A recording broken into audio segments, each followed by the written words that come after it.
मिलिए राजू कौवे से, जो अभी अभी दूसरे जंगल से सुंदरबन जंगल आया हुआ है। और ये इसके सामान की थैली है। राजू कौवा अपने साथ अपना सामान भी लाया है।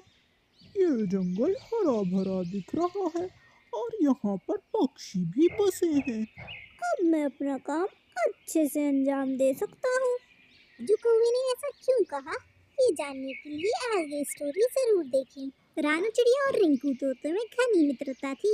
वे बातें कर रहे होते हैं कि तभी उनके पास राजू कौवा आ जाता है।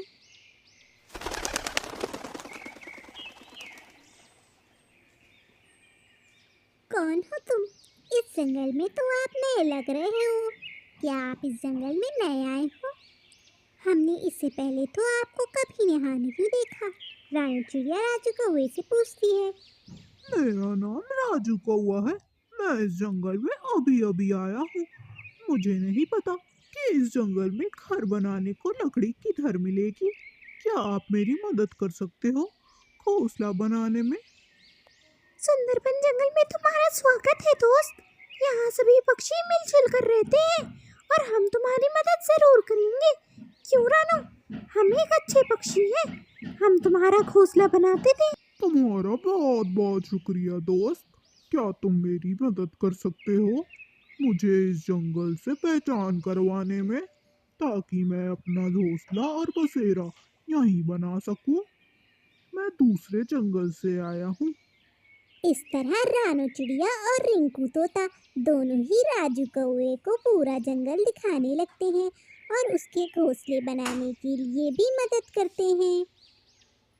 और तो और रिंकू तोता और रानू चिड़िया मिलकर के राजू कौवे का घोंसला भी बना कर देते हैं। रानू चिड़िया ने राजू कौवे का घोंसला बनाया और रिंकू तोते ने उसे जंगल के नियम और कानून सिखाए। अब वो तीनों अच्छे दोस्त बन गए थे। वे अक्सर ही शाम में बातें करते और राजू कौवे का एक खूबसूरत सा घर होने की वजह से वो अपने घर के बाहर ही बैठकर शाम बिताता। राजू कौवे के जंगल में ऐसे ही कुछ दिन बीतते हैं।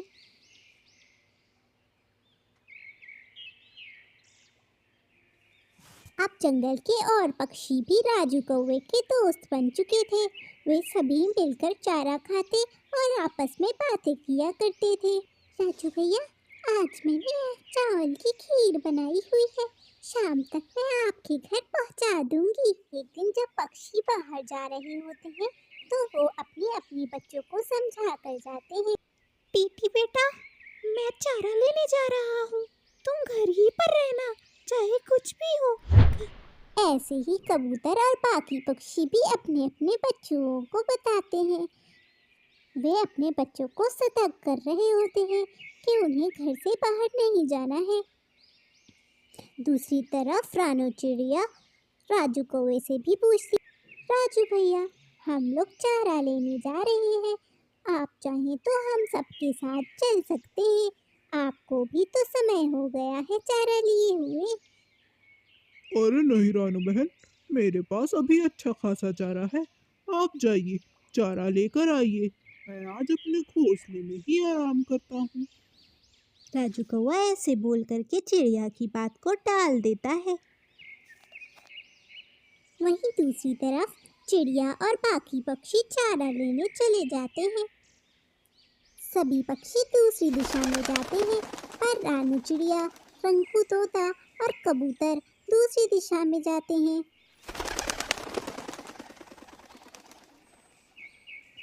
जैसे ही सभी पक्षी जंगल से निकल जाते हैं, वैसे ही राजू कौवा अपना थैला लेकर रिंकू तोते के घर पर आ जाता है। राजू कौवा इधर देखता है, राजू कौवा उधर देखता है। जब उसे कोई नहीं दिखता तो वो रिंकू तोते के घर में घुस जाता है। अपने काम को अंजाम देने का सही समय आज ही है। चल राजू, आज तेरी सारी प्रतिज्ञा पूरी होगी। राजू अंकल, आप यहाँ क्या कर रहे हैं? अभी तो मम्मा पापा दोनों ही घर पर नहीं है। आप बाद में आइएगा, जब वो आएंगे तो मैं बता दूंगा। टीटी बेटा, मस्ती नहीं। ऐसा कहकर कि राजू कौवा टीटी के ऊपर चढ़ जाता है और उसका मुंह बंद करके उसे झोले में भर देता है। क्योंकि राजू कौवा तो हकीकत में एक किडनैपर कौवा था, जो कि कब से तलाश में बैठा हुआ था कि कब उसे मौका मिले और वो नन्हे पक्षियों को अपने किडनैप करके शिकारी चील को बेच सके। चल राजू, तेरा काम तो यहाँ से शुरू होता है। बस अब ये करके मैं इस जंगल से निकल लूंगा और फिर दूसरे जंगल जाके पक्षियों को चुरा के मालिक को दे दूंगा। कुछ देर बाद ही शाम हो जाती है और सभी पक्षी अपना चारा लेकर जंगल आकर अपने बच्चों को देख टीटी टीटी रही है, घोंसले में टीटी रही है, लगता है मेरे बच्चे को कोई ले। रिंकू भैया, ये आप क्या कह रहे हैं? क्या आपने हर जगह ठीक से देखा? कहीं टीटी कहीं खेलने तो नहीं गया? नहीं नहीं टूनी बहन, जब टीटी खेलने जाता है तो वो मुझे बताकर जाता है, ऐसे नहीं जाता। कुछ देर बाद ही राजू कौवा भागते हुए आता है और वो रोते हुए बताता है कि जंगल के सभी पक्षी बच्चे गायब हो चुके हैं। ये खबर सुनते ही सभी पक्षी बहुत डर गए और इधर उधर अपने अपने बच्चों को ढूंढने लगे।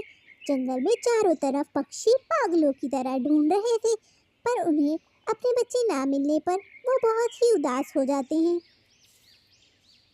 रानू चिड़िया और रिंकू तोता बैठकर कहते, रानू, हम सभी तो गए थे चारा लेने, फिर हमारे पीठ पीछे हमारे बच्चे पक्षियों को किसने गायब किया? कहीं कहीं राजू कौवे ने तो नहीं? रानू, हमने उसके ऊपर भरोसा कर कर गलती तो नहीं कर दी? इतनी आसानी से भरोसा नहीं करना चाहिए था। मेरा शक तो बस वहीं जा रहा। रिंकू भैया, आप बिल्कुल ठीक कह रहे हो, मेरा भी ख्याल कुछ ऐसा ही है। लगता है हमने कुछ बहुत बड़ी गलती कर दी है।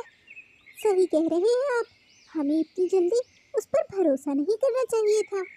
हम अच्छे हैं इसका मतलब ये नहीं कि सामने वाला भी अच्छा हो।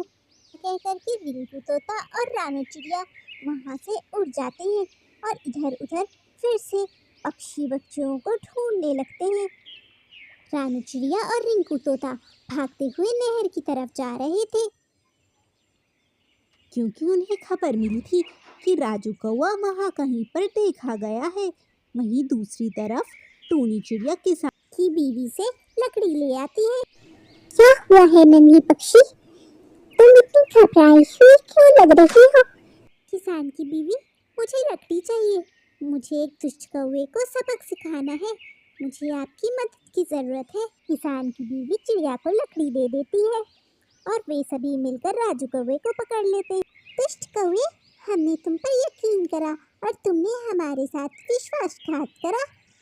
दोस्तों, ये ऐसे नहीं मानेगा, इसको सबक सिखाना पड़ेगा।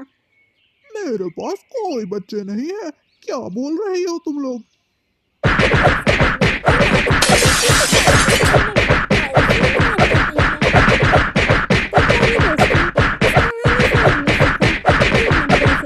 जरूरी नहीं कि सामने वाला भी वैसा ही हो, तो दूसरों पर विश्वास करने से पहले 100 बार सोचा करें।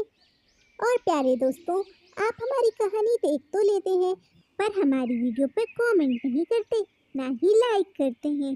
तो हमारी वीडियो को लाइक करें, कमेंट में हमें ज़रूर बताएं कि आपको हमारी कहानी पसंद आई है या नहीं, और चैनल को सब्सक्राइब भी करें कि हमारी आगे आने वाली वीडियोस आप तक पहुंच सके।